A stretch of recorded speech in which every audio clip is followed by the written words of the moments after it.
अस्सलाम वालेकुम प्यारे बच्चों, उम्मीद है कि आप खैरियत से होंगे। आज हम सुख्न उर्दू का सबक नंबर 13 रोशनी और हरारत की सरगर्मी नंबर 4 और 5 पढ़ेंगे। सरगर्मी नंबर 4, मदरजा झेल अल्फाज को अपने जुमलों में इस्तेमाल करें। अल्फाज जुमले। रगड़। रगड़ का जुमला होगा, रगड़ से हरारत पैदा होती है। हरारत। हरारत का जुमला होगा, हम बिजली से भी हरारत हासिल करते हैं। धूप।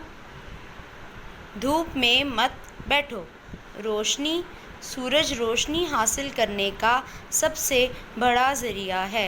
प्यारे बच्चों, आप इन अल्फाज से इन जुमलों के अलावा मज़ीद और जुमले भी बना सकते हैं। सरगर्मी नंबर 5, वाहिद अल्फाज को उनके दुरुस्त जमा के साथ तीर के निशान से मिला दीजिए। सर्दी। सर्दी का जमा होगा सर्दियाँ।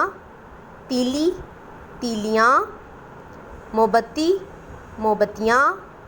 छुट्टी, छुट्टियाँ। गर्मी, गर्मियाँ। प्यारे बच्चों, हमारा आज का सबक यहाँ पर मुकम्मल हुआ। आप इन दोनों सरगर्मियों को अच्छे से याद करेंगे और खुशगति के साथ अपनी किताब पर लिखेंगे। तब तक के लिए अल्लाह हाफिज़, टेक केयर।